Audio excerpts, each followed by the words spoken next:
Okay, so here we go.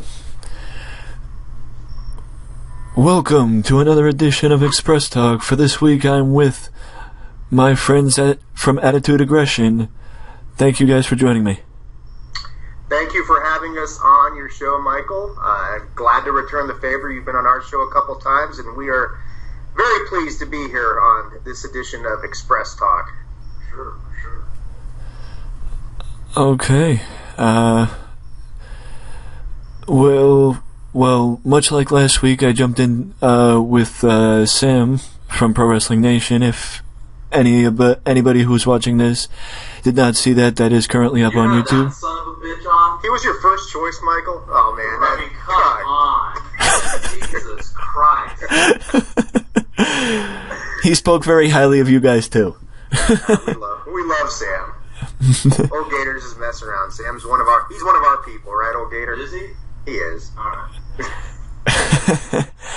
But much like I did with Sam last week, we went over this big news from the dirt sheet, whether it be from WWE, TNA, ROH.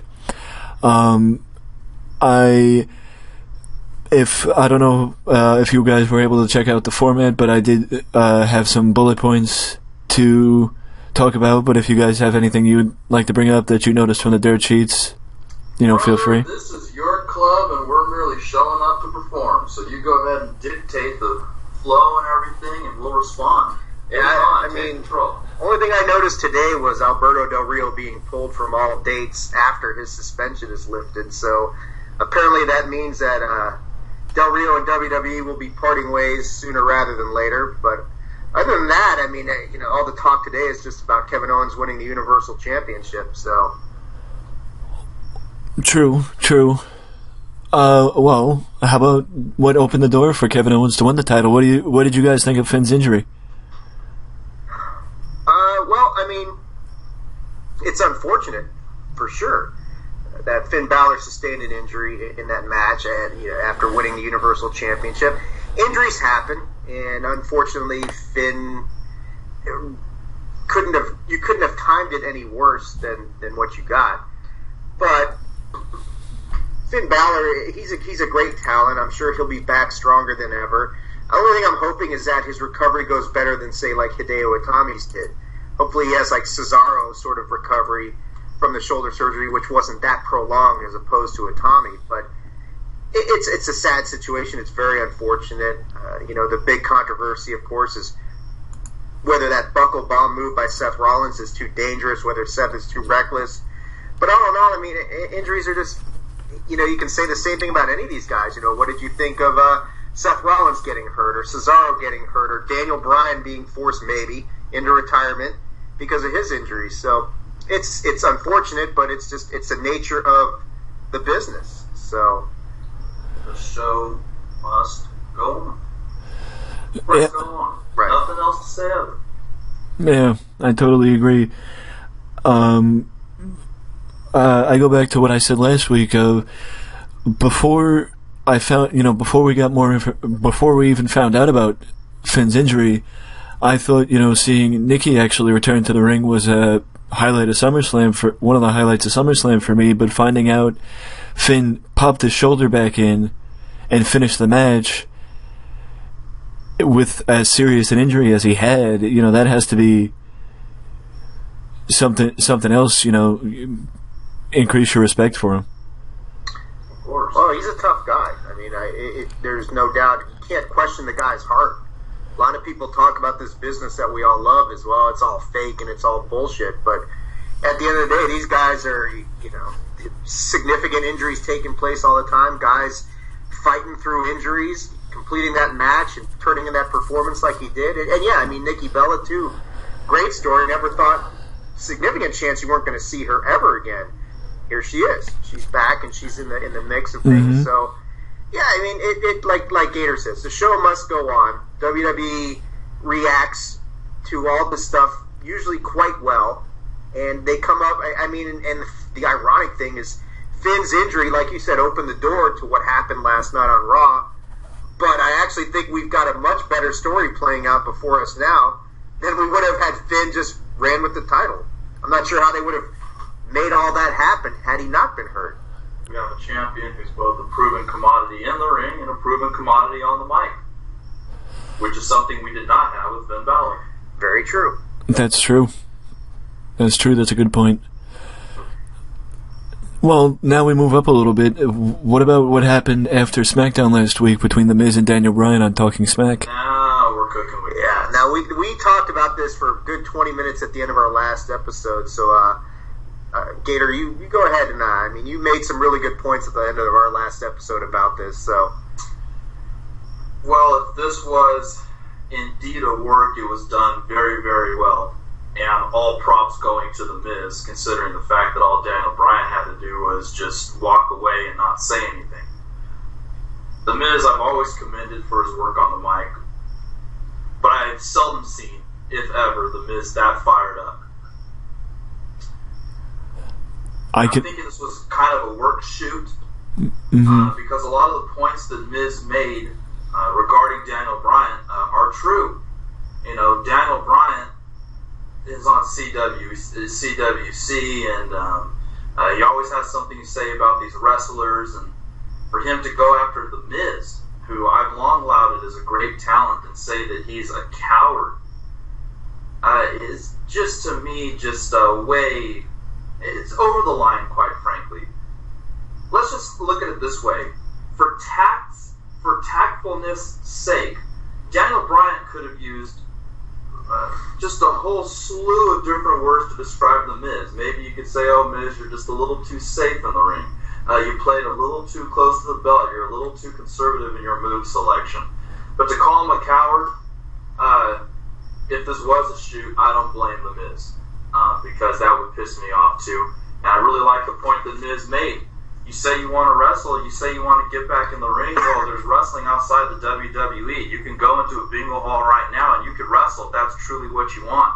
But don't sit here and say, oh, I want to wrestle, I want to wrestle, I want to wrestle, and then from your ivory tower shoot arrows at someone like The Miz, who is one of the top talents of the WWE, and who's proving that right now with his Intercontinental Championship run. This is a guy like Kevin Owens who is multifaceted in his talents. And now that's my take. Yeah, I gotta agree with a lot of what old Gator said there. That whether this was, I tend to think it's a work shoot as well. That it started off with these guys knowing where they wanted to go with this sort of thing, and then it just kind of took on a life of its own from there. With Daniel Bryan saying, maybe he's trying to push Miz's button a little bit and saying, you don't take the chances that I did. You don't wrestle a very exciting style of match. Compared to what's going on in the Cruiserweight Classic, your stuff is shit. All that stuff. And yeah, so it makes a lot of sense for Miz to fire off as well as harsh as he did and as vehemently as he did, just basically saying, you call me a coward, but yet you're the one who won't leave the WWE to go back and do something that you claim that you really love in your bingo halls and with all your indie friends, but you just want to stay here and cast judgment and dispersions on the rest of us who are doing this every day. So fuck you. Now, if he could have said that, I'm sure he would have said that. But, at the same time, I think the bigger question is, if this is if there's any worked aspect of this, are they building to a Daniel Bryan in-ring return? That's the million-dollar question. Mm-hmm. And by the way, just real quick, I don't think Miz wrestles a boring match at all. No. And to say that he wrestles like a coward, I think Miz is one of the best in-ring storytellers in contemporary wrestling. Even when he's putting on just these little jobber matches to the stars, the guy tells a compelling story, much like someone like Dolph Ziggler. So, well, to say that the Miz wrestles scared or wrestles like a coward, it's like saying, well, Roman Reigns doesn't take the chances that Daniel Bryan did. Does that mean go and tell Roman that you wrestle like a coward and good luck walking out of there with upright and conscious? You think you're injured now? Yeah, or tell Kevin Owens he doesn't take quite the chances that he does, or tell Dean Ambrose who takes some chances, but tell any of them that you wrestle like a coward and see what they would say in that situation. Just because The Miz doesn't wrestle like Daniel Bryan does, and he has to wrestle a certain way because he is a heel champion, doesn't justify saying, well, you're a coward. You could have, like Gator said, I think you wrestle scared. I think you take the easy way out. I don't think you try hard enough. Any of those things might not have gotten such a loud reaction from The Miz. But when you call a man, especially in front of his wife, a coward, yeah, you're going to get that kind of reaction. And I don't think that reaction was a work. I think that was a straight up shoot, a pissed off guy, who just had the wrong thing said to him, and he just launched in with what he could come up with. Little vegan goat-faced motherfucker. That's right. I mean, I would have to agree, because I've said on and off since his Intercontinental title. Actually, no, since that interview he did with Michael Cole, that I don't know what it is, but something has been missing from The Miz, and we're seeing it in this Intercontinental title run. You know what it is? It's Maurice. Having his wife there has made all the difference. I didn't give a flying shit about The Miz until she showed up, slapped Zack Ryder's dad in the face. We were at the Raw after WrestleMania in Dallas, and we're like, oh. And she slapped Zack Ryder's dad in the face. Miz won the title, and things have not been the same for The Miz since, and he has just been killing it. And she is a big reason, whether she gives him some extra strength or whether he acts differently because, well, hell, it's my wife out here. But you cannot, they are a package deal. They are like Lana and Rusev on steroids as far as charisma and their ability to deliver. Mm-hmm. So I think that's what was missing from The Miz was, honestly, his wife. You see how men shine when they have the gold. Yeah. As you know, I thought Miz was great when he was freaking doing house shows a year and a half ago. Jobbing to AJ. I've always loved The Miz. It's just, and I've always known that he's entertaining. I mean, the guy has a championship pedigree, for Christ's sake. It's just, you got to put the gold back in his hands and really let him blossom so people have to take him seriously. And you're right, Dave. Maurice is the X factor there. Definitely the X factor. I totally could agree. And old Gator likes Maurice for more than just her talking. Let's just let it lay. Well, recently I heard a rumor that Dixie Carter's position or power in TNA is basically slowly but surely getting taken away and is going to be moving to the new president of TNA, Billy Corgan.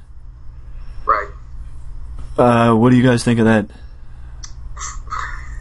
Well, the little bit I've watched of TNA lately, and I'll be the first to admit to your people, Michael, that I think I speak for both of us, we don't watch much TNA. There's enough going on with WWE, and to sit there and say, well, I'll try and watch this less entertaining, less interesting sort of thing, other than the final deletion, that whole thing, which was fun. It's just not a lot of time. But what I've seen of them lately makes more sense, a little bit more unpredictable. Billy seems to have a better pulse on the industry than Dixie's had in a long time, and I hear that she's just being phased out completely, which means that TNA wrestlers will at least get paid on time, hopefully. And I'm all for it. I mean, they need something different. It's going to be a slow process to regain the fans' trust that, okay, this isn't just the same old shit that it's been for the last few years. But, Billy Corgan, he's a creative guy, obviously. Smashing Pumpkins fame. He knows how to appeal to an audience. And that's something that Dixie didn't have. So I think in that respect, Billy's got a long uphill climb ahead of him. But I think TNA is, for the first time in a long time, I think you can say they're on the right track. I'm not even going to pretend to understand what I'm talking about with TNA. I once told you I was going to do watch TNA, yes, TNA update. It lasted 1 week. I lasted 10 minutes. Yeah, unfortunately. But I think my personal opinion, freely expressed. If you like TNA, folks, it's I'm not criticizing it, but there's some great talent there. Something I don't do. Yeah. It's it's enough. WWE, it's enough. I mean, there's enough on WWE where I just like, Jesus Christ. I'll watch 1 more minute of wrestling, I'll shoot myself. Yeah, precisely. Well, I will say this, that it's weird to me actually talking positively about TNA with the amount of negative comments me and Sam make on a regular basis when we record together. I don't blame you guys. And if you watch it, I mean, Well, I watched it this last week, and when Allie won the knockout title, I caught the end of that, and it's just like, it's kind of entertaining, but this screeching that she does is so distracting. You're like, God, shut the hell up. And then, they get the ending like they did, and it's like this most unlikely person wins the title. See, that stuff's cool, because it's like, okay, you keep people guessing. So I'm all right with all that kind of stuff. Mm-hmm. Well, I'll say this, that when they were on Destination America, I was able to watch them. But now that they're on Pop, I'm unable to watch them, so I can't. That's ironic. Yeah. But even when they were on Pop, Destination America rather, I so barely wanted to tweet out that the announcing makes the show, and TNA's announcing is killing their show. Yeah. You may very well be right about that. They need a better announce team, that's for sure. And I'm not talking about the Pope. Understood. Yeah, there's a reason why 2010's Raws were very bad, and it wasn't Michael Cole, and it wasn't Booker T. Right. Understood. Yeah. And the other thing I will say is, you're right that Billy Corgan may give them a breath of fresh air, but how he handled the truth coming out about TNA leaving Destination America and basically, threatening lawsuits against dirt sheets and all that stuff, even though it was the truth, it seems like he could prompt a PR disaster for the company. Well, yeah, as you know, I'm a lawyer myself, my day job. So when you're saying, I'm going to sue you for exercising your First Amendment rights, well, that's not going to get you very far. Yeah. Most of the time. Which is very... As you know, I'm a male prostitute. Yeah. And it's, from that perspective, it's just a shame to see Dixie Carter go from TNA because Scott Hall says she's just boning everybody in the back. Get that action. So you avoided the Maurice comment and go straight for the Dixie Carter juggler, right? Well, you keep it mixed up, Dave. I want to play some. You gotta keep it fresh. Well, we don't want to say too many positive things about TNA. No. Then they'll get a big head about them and they think they don't have to try. Yeah. Speaking of big heads, no, just kidding. But it's very puzzling to me how Dixie could let her employees be that PR illiterate when she has a background in PR before she got into wrestling. Oh, Jesus, stop. She doesn't have a background in PR. She has just a background in being a whore. with access to money. Jesus criminy. Let's change the subject before Gator gets himself in trouble. Yeah. Nothing new.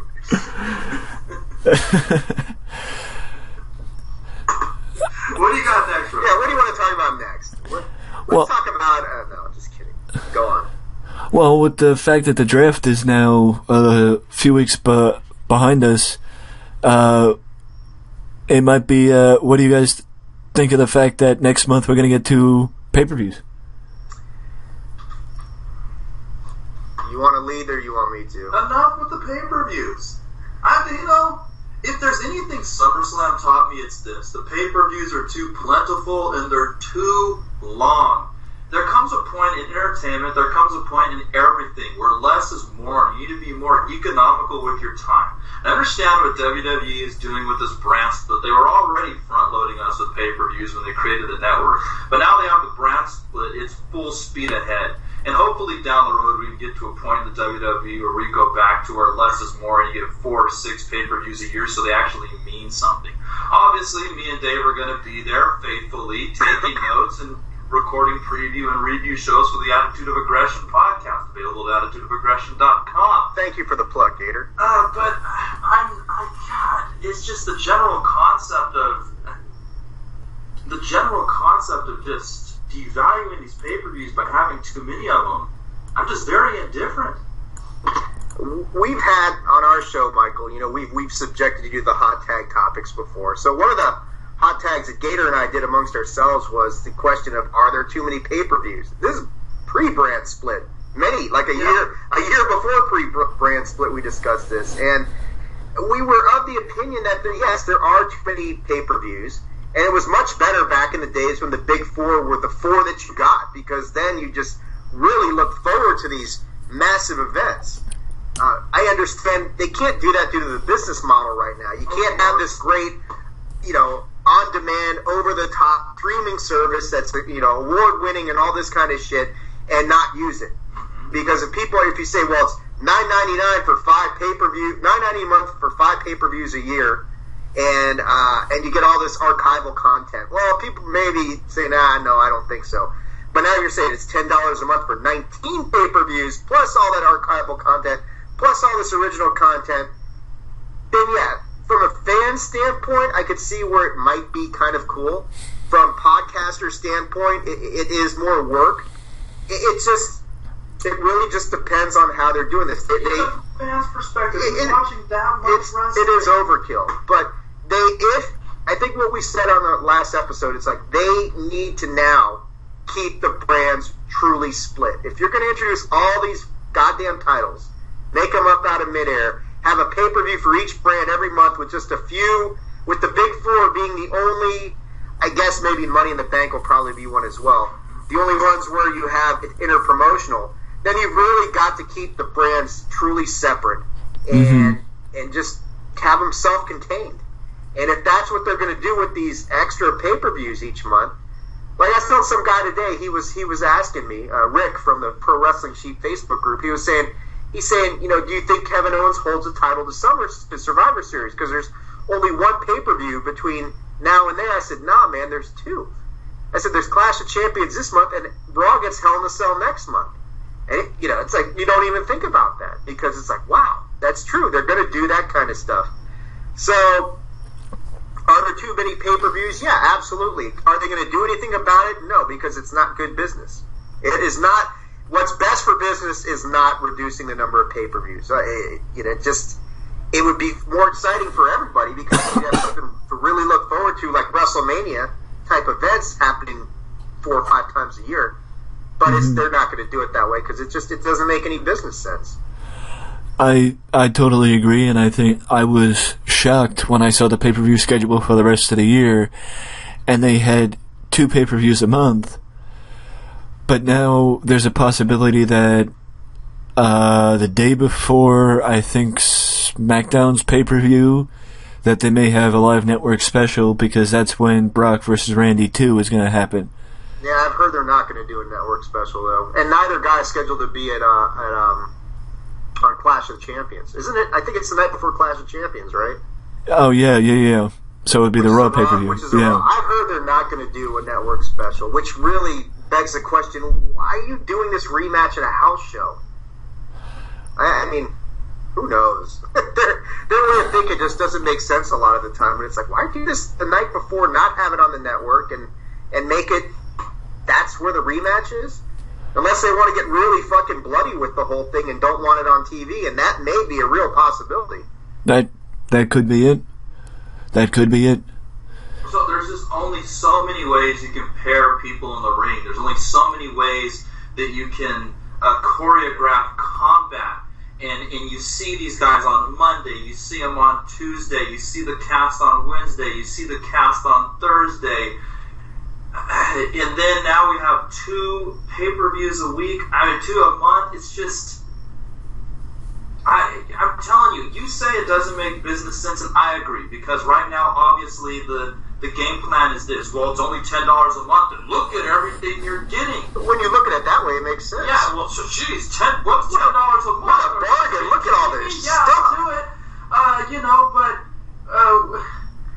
When you're skipping days off work and you haven't showered in 3 days and you're just watching old school nitros and shit and I'm not even gonna ask you. You and you've been on a 3-day bender. You don't know where the kids are at, and the pets are dying from malnourishment, and the wife is.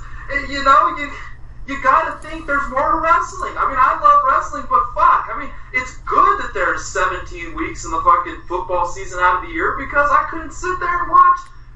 Guys like these guys who just watch the NFL Network all the fucking time. It's just enough. There's more. There's a fucking presidential election going on. There's fucking terrorists trying to kill us. There's, people trying to fucking mate with animals. There's robots. There's just so much. There's a world out there, folks. You don't need 2 pay-per-views a goddamn month. Vince McMahon, stop trying to fucking push your Illuminati agenda through the WWE network, you Satanist, goat-worshipping pig. Hillary's missing 50,000 yoga emails, goddammit. How much fucking money do you need? Jesus Christ. Alright, we get it. Now, if there was a Raiders 24/7 channel, you'd be all over that. No, because you know what? That's the good point. Because 14 years, Dave, and I'm a loyal Raider fan, unfortunately. 14, 15 years, that's even kind of getting where it's enough. How many times did I see 52 freaking delinquents in silver and black clothes running up and down a field? You got a particular amount of years to live, and that's it. How many false starts can you do in one game, goddammit? How much more of my life can I spend watching these morons? Just like a 15-yard penalty? Back to you, Michael. Yeah, and the Raiders fall again today. To the Browns. Alabama. Yeah, to Stockdale High School. Wow. So, what would you like to talk about next? Let's talk about the North Korean situation. Well, with the fact that guys like Rhino and Jinder Mahal and other people have been rumored to come back to WWE, who would you guys want to see come back next? Why don't you take the lead here? Oh, Kurt Angle. Without question. All the way. Somebody who needs to come back is... Kurt Angle needs to come back and beat Rusev's ass for the United States I'd Championship. like to see that, but don't you think he looks like a penis? Kurt Angle? Yeah, he's just looking especially veiny, and it's like...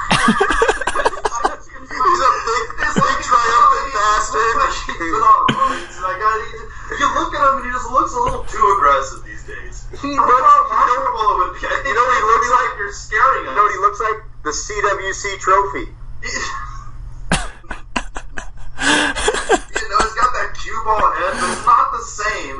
It's just like, God. Yeah. He looks like Joe Rogan coming on one of his drug benders. One of his benders, yeah. Yeah, going on one of his benders saying, I spoke to aliens, you guys. And it's like, Joe, you need some fucking sleep. Yeah, I mean, play off the dope. That may be true. Aesthetically, he may not be the most pleasing guy, but you gotta say, if you heard that and he came out and just angle slammed Rusev's ass and took the title, man, that place would go crazy. I think that they've got Goldberg is in the works to try and bring him back. I was going to say Goldberg. That's something that looks like it's probably going to happen. That'd be cool for Braun Strowman. Yeah, that'd be great for Goldberg. Just comes out and spears the shit out. Well, like we said on our last episode, Goldberg just comes out. Braun just squashes some other guy and just starts talking all this shit. I want somebody else down here. Bring me somebody. Who's next? And then Goldberg just comes out and says, you're next. And what if it's a situation like the New Day and the Dudleys? You bring Goldberg in to kind of push Braun Strowman. Yeah. It lights a fire under Strowman's ass. Okay, I really got to be a badass now because I got this legendary motherfucker. Yeah. And just like the New Day, relative to that situation, Braun Strowman a guy like him has the ability to be a badass, and Goldberg's just the kind of proven commodity to test that. You even look at a guy like Apollo Crews. I can see him working well with Goldberg. Titus O'Neil. There's just a lot of titans in the WWE that could be tested against a guy like Goldberg with his kind of pedigree. Yeah. From what I understand, he's still in great fucking shape. He's in great shape. 49 years old, but he's in fantastic. Well, Austin's in great shape, but other than his neck, it's a neck situation, and his knees and alcoholism. Shit. Well, that too. God damn it! Don't be talking about me again, Jesus Christ! I told you not to give away my secrets, you motherfucker. This is our interview, Steve. Who told you can come on here? Oh, this isn't your guys' interview? It's Tuesday and you're clearly drunk. This day of the week doesn't matter shit, you know that. You're in your underwear, Steve! When am I not? What have you done all day? Don't say it. Don't even. You know who I'd like to see back too? This is kind of out of left field, but Bob Backlund returning as a... in-ring competitor? No, Bob Backlund. I'd like to see that too. Yeah.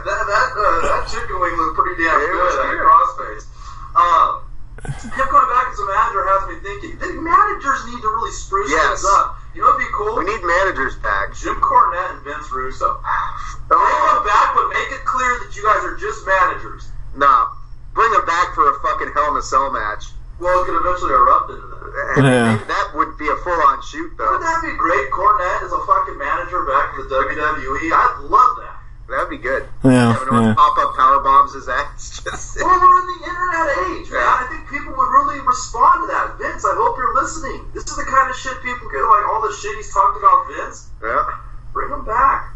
Other than Angle and Goldberg, I mean, maybe the Hardys. Maybe you bring them back for one last run. Trish Stratus. Trish Stratus would be good. Stacy Keibler. Yeah. Beth Phoenix. I keep saying Beth Phoenix needs to come back. No. The Glamazon, man. Who's she married to, Michael? She's married to somebody. I think she's married to Edge. You're right. She's married to Edge. Tori Reynolds? No.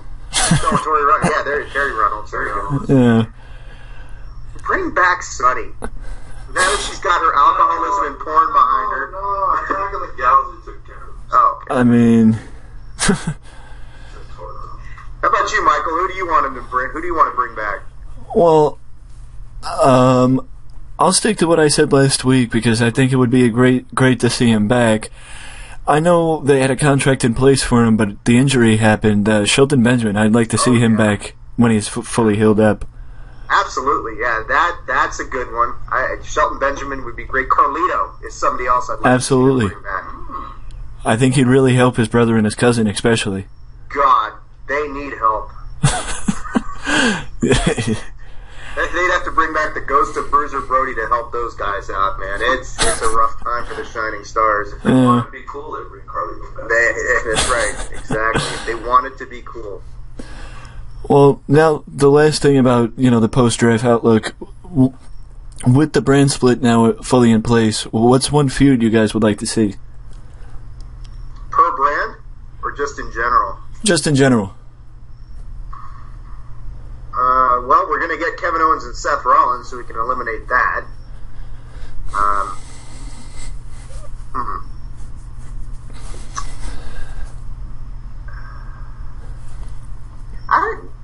You got any thoughts on this, Gator? Is there a feud you'd really like to see develop?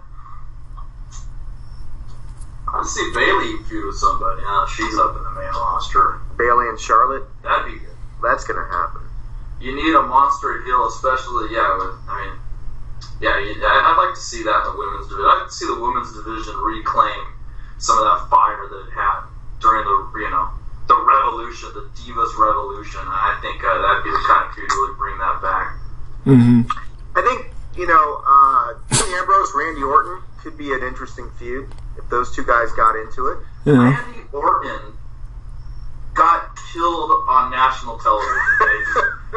Just stop it.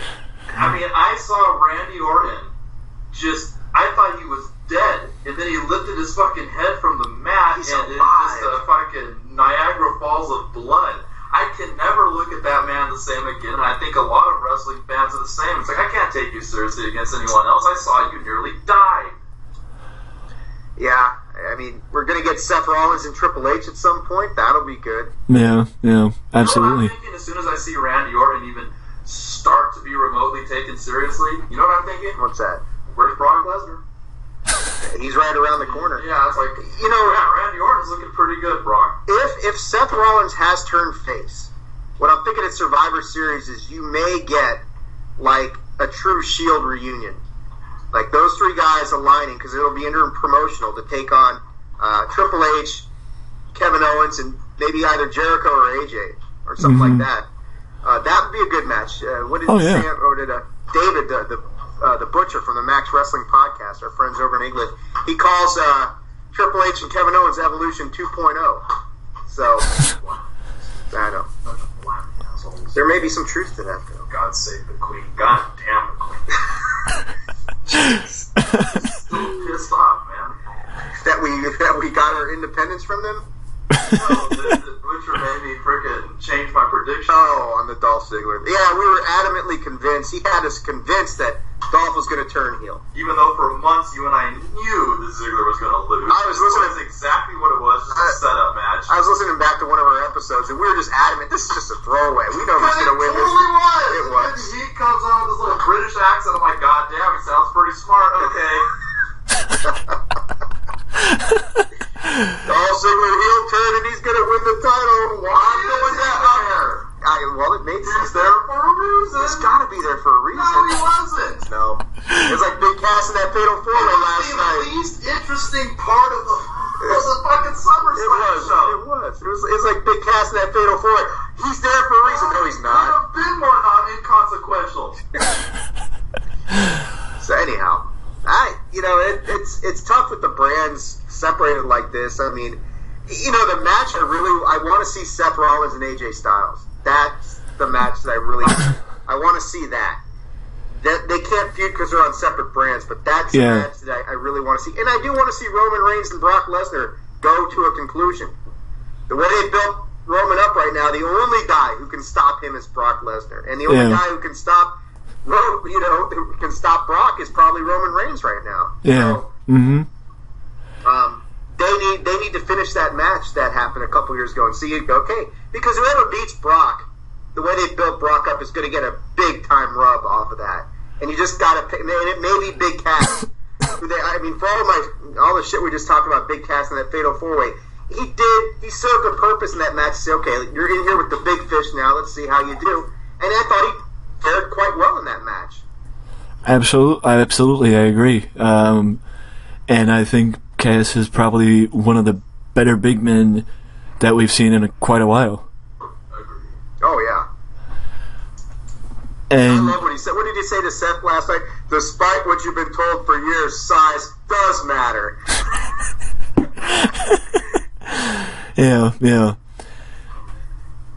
And you took the words right out of my mouth. By far the feud that I would love to see is Seth and AJ. Yeah. Okay, good. I'm glad those are the words you took out of your mouth. Not the size does matter.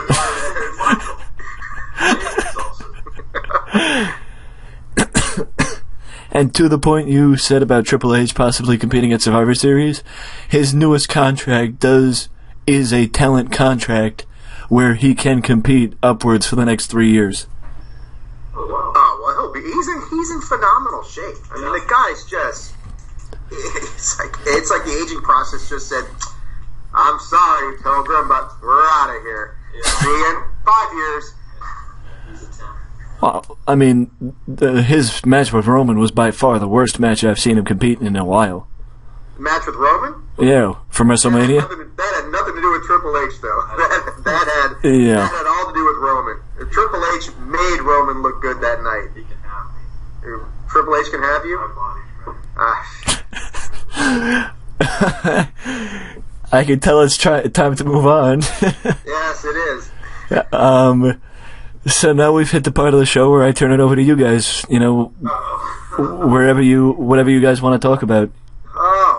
What would you like to talk about? I mean, what's going on that we want to... Since 1913, the Federal Reserve is God 100%. Okay, excuse me. We're looking at your outline, non-wrestling related. All right, yeah. Donald Trump continues to flip-flop on the issue of immigration. Yeah. Build that wall. I think you should talk about midget wrestling, Gator.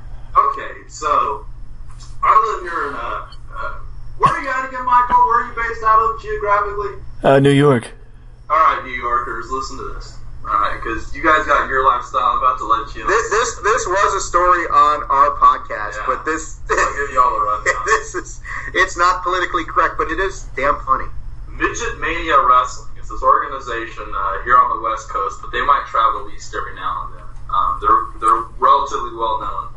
I came over to our backyard. Now, Bakersfield here in the Central Valley of California. You think of California, you think of sunny beaches, you think of bitches in bikinis, you think of, cities and all this and the stars and the Hollywood sign. But Bakersfield's essentially the desert. It's basically Texas or Oklahoma right square in the middle of With a few palm trees. Yeah, I mean, there are a lot of people in Bakersfield. If you talk exactly like this, you feel like you aren't even in California. So anyways, Midget Mania came to Bakersfield. Now, not only did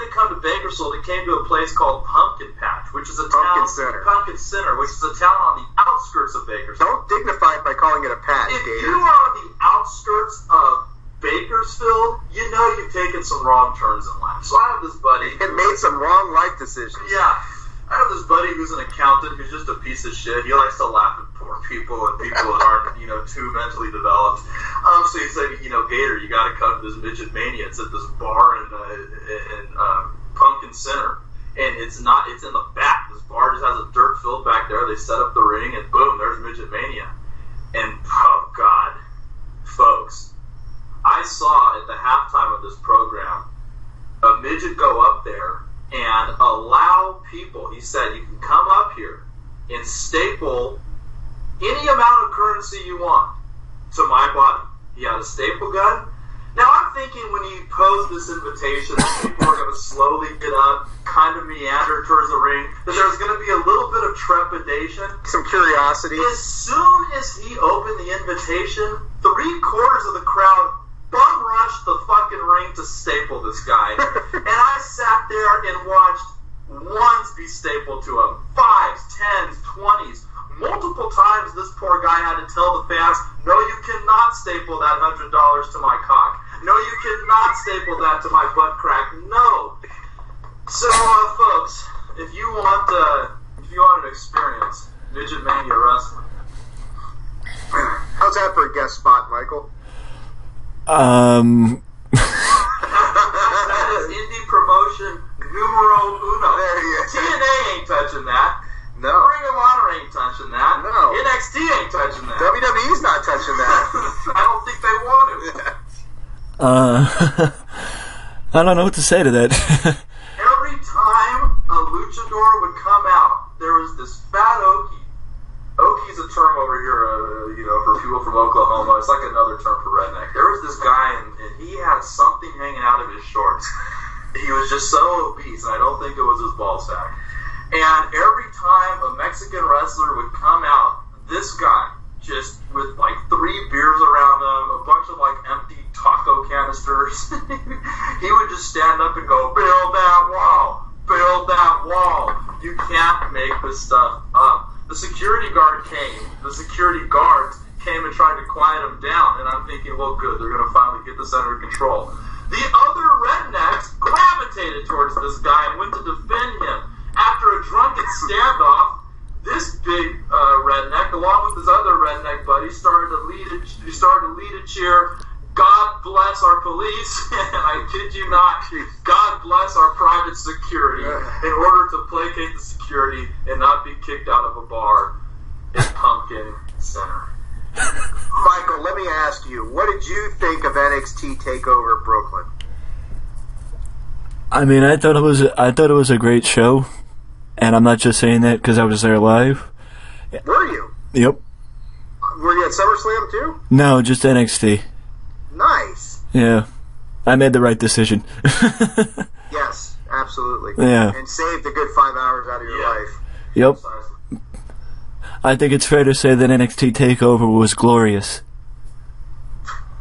Absolutely. Yeah, there you go. Let's talk about that. What did you think of the build-up to the matches, though? I mean, I really, really loved Samoa Joe and Shinsuke's build-up. Did you? They hardly interacted with each other. They just made Joe look so weak because they had every time Shinsuke was out there, 20 security guards have got to protect you from yourself. That whole thing, but the match itself was great. Yeah. Mm-hmm. All right. Well, I thought I enjoyed NXT TakeOver better than SummerSlam. Me too. Yeah. With a few notable. I mean, the Finn Balor Seth Rollins match was a tremendous match, especially knowing what you know now. So. Yeah, that's true. Absolutely. I think Midget Mania was better than both of them. I just wish we had been involved in the Coke party that got all these people suspended, man. Now, that would have been fun. Elaborate. You know, Del Rio, Paige, Eva Marie, all suspended for God knows what. I mean, it must have been a hell of a party. What do you think of this Adderall craze in the WWE there, Michael? You think it's an epidemic? I don't think it's as bad as pills were back in the 90s. No, or what? I heard something today on the 605 Super Podcast. They were talking about they had Jake Roberts and those guys when they were touring. You know where they used to hide the cocaine? In a coffee can in Damien's bag. So that if anybody saw it, there's no way they're going to fucking reach in there to get it. Is that brilliant or what? Unless Damien would get into it. Yeah. If you got into it, I'd be like, you're not letting that snake out in the ring. That's why this is Damien the Fifth. Swing Damien out one time, he's just entirely white. Yeah, and fucking rigid riggers set in like 12 hours ago on the flight. He's like, he's fucked. Yeah. Or coke. Yeah, shit. They got into the cocaine again. Sorry, Peter. Or in that case, as bad as coke was back in the 80s. Yeah, that's true. I don't know. There's something about though this usage of this Adderall. I mean, because it's it's something to keep the wrestlers focused. I think it demonstrates that there might be a little burnout going on in them too. You got to travel town to town. You got to do these house shows along with the televised shows. You got a very small margin of error. You're constantly under the scope. I mean, this isn't like guys smoking weed or doing cocaine. I mean, Adderall's a focused drug. Mm-hmm. So, I mean, I think there's something to be said there, Vince. Maybe you got to ease up on their schedule. Maybe you got to ease up on the events. Maybe the wrestlers are telling you what we were trying to tell you earlier about the pay-per-views. It's too much. Do you think you should ease up on the wellness policy? No, because at the same time, you don't want people taking Adderall recreationally. Yeah, that's true. I just think you have to... Hey, Gates, pass the Adderall over here. Right up, boy. Thank you. There you go.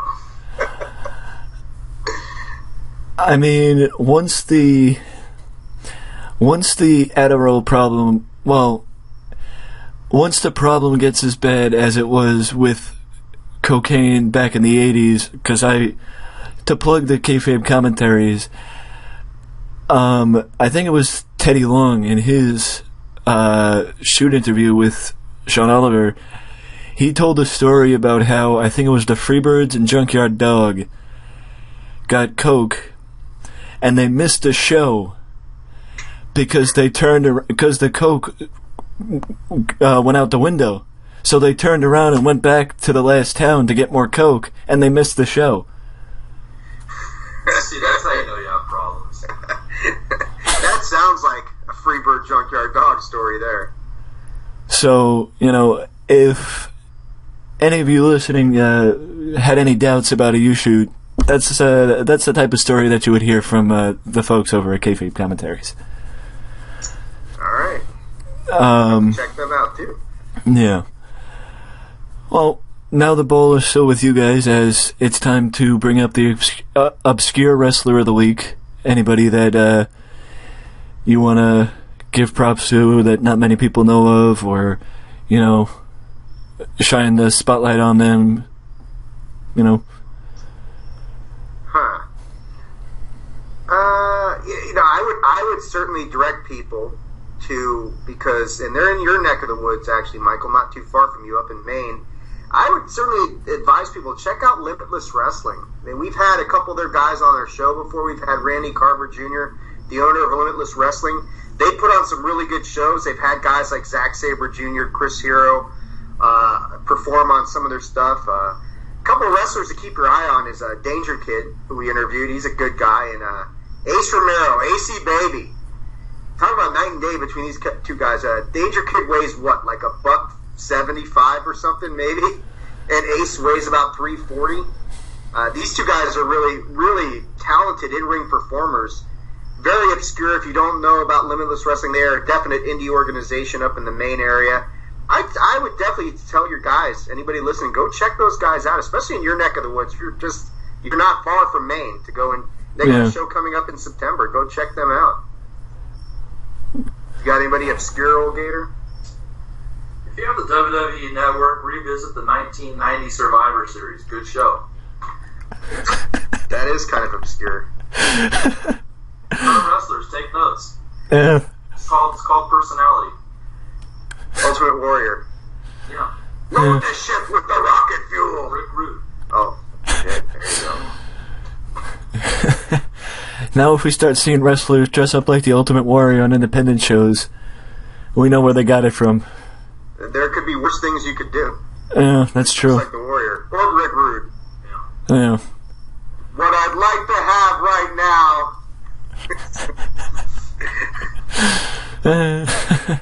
is for all of you fat, out of shape, social media sweat hogs, keep the noise down while I take off my robe and show the ladies what a real sexy man looks like. Hit the music, Gator.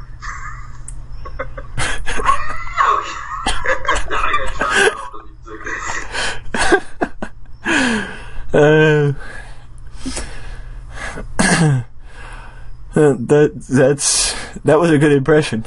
I've done that a few times. It's just when he actually takes off his shirt. Start gyrating. Like, you just sit down and host the show. Oh, sorry. I'm sorry about that, old Gator.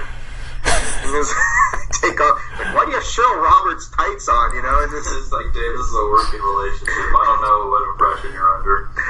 I got your face on my crotch. Dave, where's my face? Is that my face on your crotch?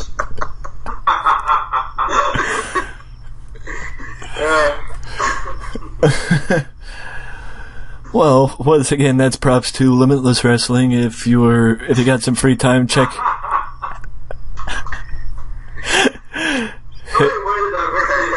Wait, nice rebound there, Michael. You've done a fantastic job. You're keeping us on track.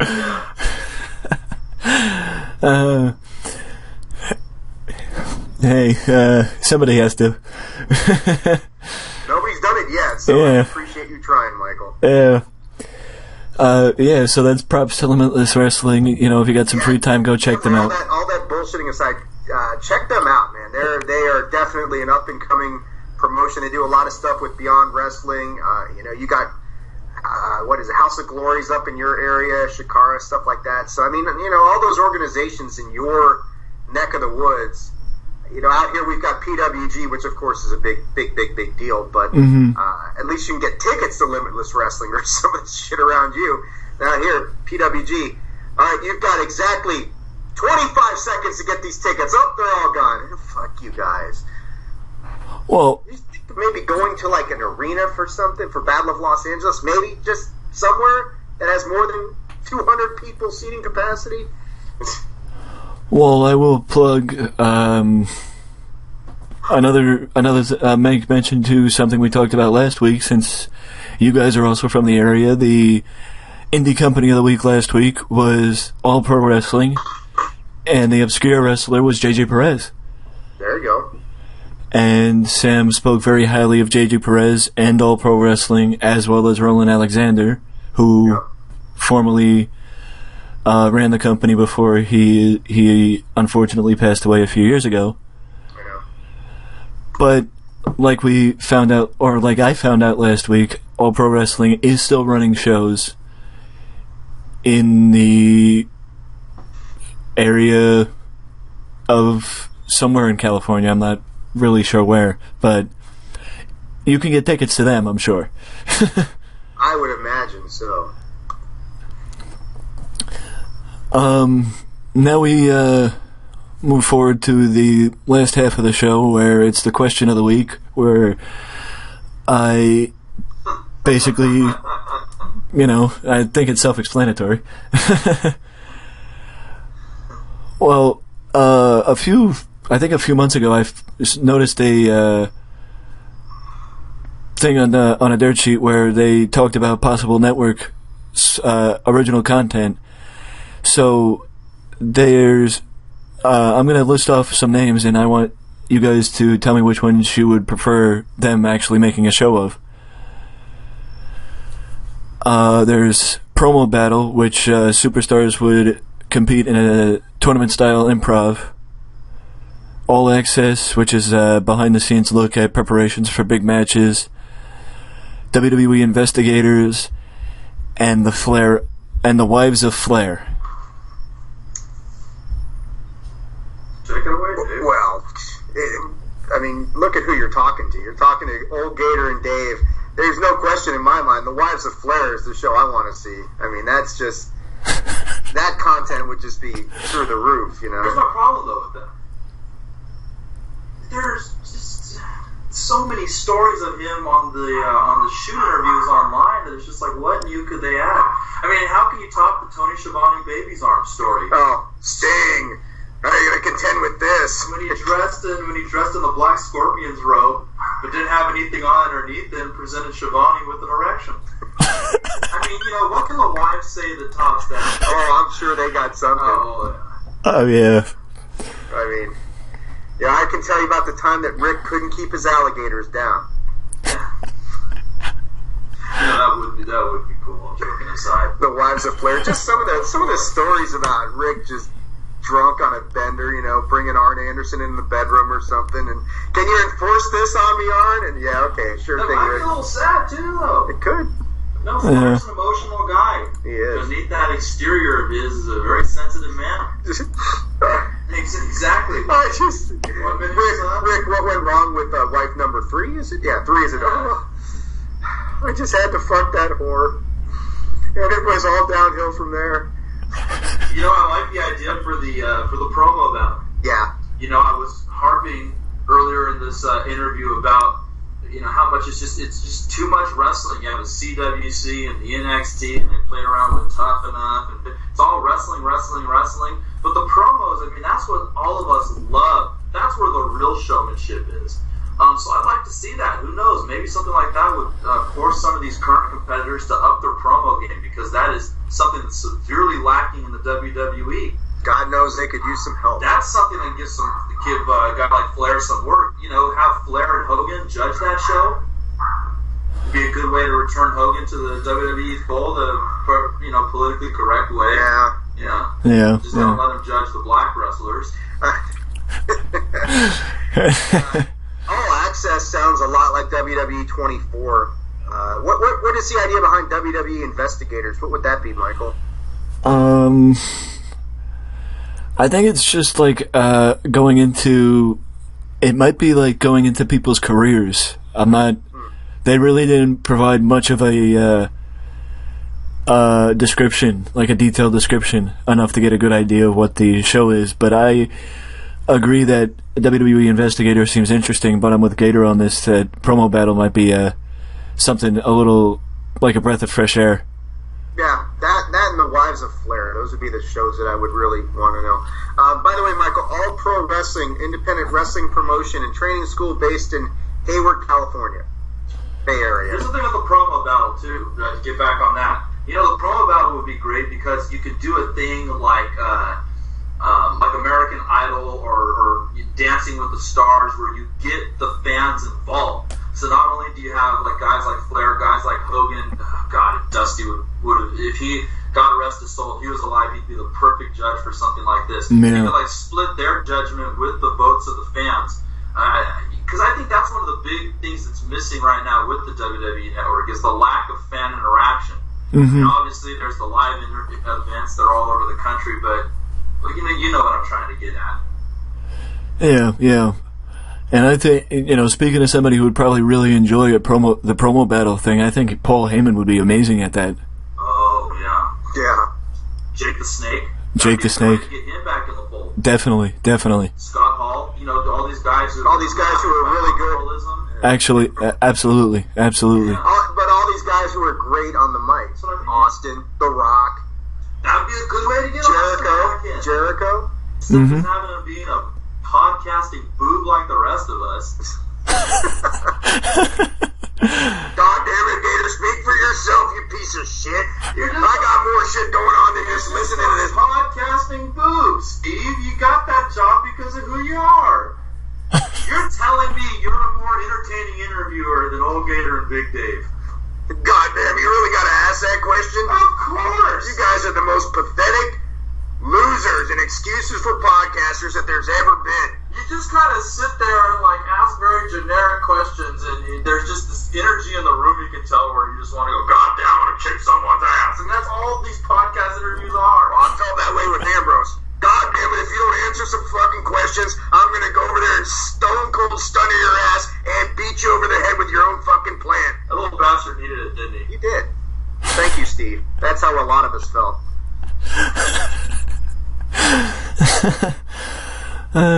Steve Austin here on the Wrestling Express. I mean, Express Talk all the way for you guys. Yeah. I mean, Steve Austin, Rick Rude, who's next? Well, let me tell you something, brother. No. Where's Macho at, Gator? I don't know, yeah. Well, now it's up to you guys. If you got anything to plug or anything to, you want to talk about, Well, let's let your people know about us. We are the Attitude of Aggression Wrestling Podcast. 127 episodes strong now, having our best month for downloads ever. We would love to have some new listeners check us out. If you think this buffoonery is good here, wait till you hear it on a weekly and sometimes bi-weekly basis. Don't do it to yourself, folks. Thank you you got kind of plugging idea backwards there, Gator. That's to drive them away. It's good for the first hour and a half, but then the last hour and a half just gets weird every time. Whether we're drinking or not. It doesn't matter. Oh, God. But if you want to check out the show, you can get all the podcast episodes at www.attitudeofaggression.com. All the episodes are there. You can stream them all for free. You can send us an email. You want to ask us any sort of questions. You want to know more about Midget Mania and Gator's experiences there, man. Attitudeofaggression@gmail.com. That is your ticket to us, and we will read your questions on the air and answer them. Check us out on Facebook, facebook.com/attitudeofaggression. And you can follow us on Twitter @AttitudeAg. That is @AttitudeAGG. You got anything to talk about, old Gator? No, like Dave said, all joking aside, I encourage you guys to listen to the podcast. We pride ourselves on being the self-professed Howard Sterns of the wrestling podcast world. As you can hear from this interview, it's definitely not a clean environment. No. But it's an entertaining time. It's a lot of knowledge and a lot of humor. So we screw around a lot, but we definitely know what we're talking about. Definitely wrestling fans. We are, and students of the industry. And some intern somewhere has been listening to a lot of our shit because we keep seeing our ideas popping up on TV. It's like, hey, wait a second. Consistently just tear Dave up in the pay-per-view preview predictions. Yes. Just consistently. Wait, who was the one who predicted Kevin Owens to win this fatal? Oh, that's right, that was me. Stop it, Dave! You analyze why everyone. Oh God! I predicted KO. I just predicted Jericho would get involved, not Triple H. So. See, this is the kind of show I'm talking about with you, Dave.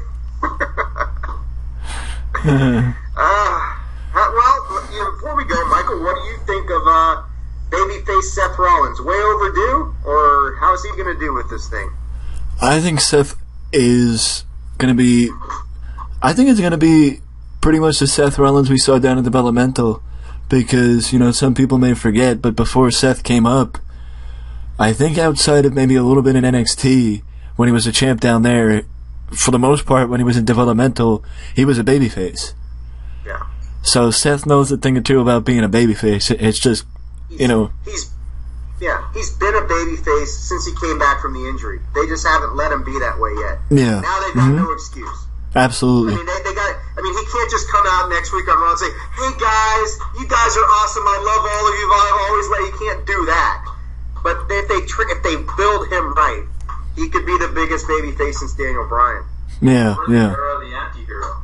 So maybe. Yeah. You need it fast. Wrestling Express. Wrestling Express. Motherfucker, I said you need it fast. Wrestling Express.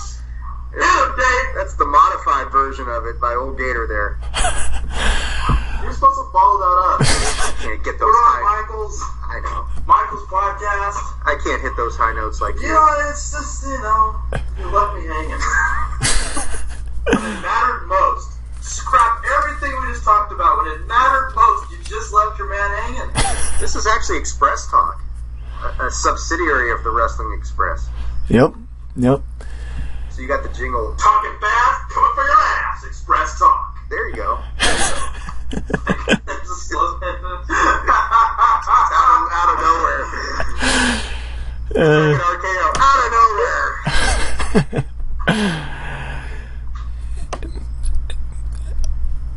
think we have Michael just speechless. I don't know how to follow that. Yeah, I don't know how to follow that.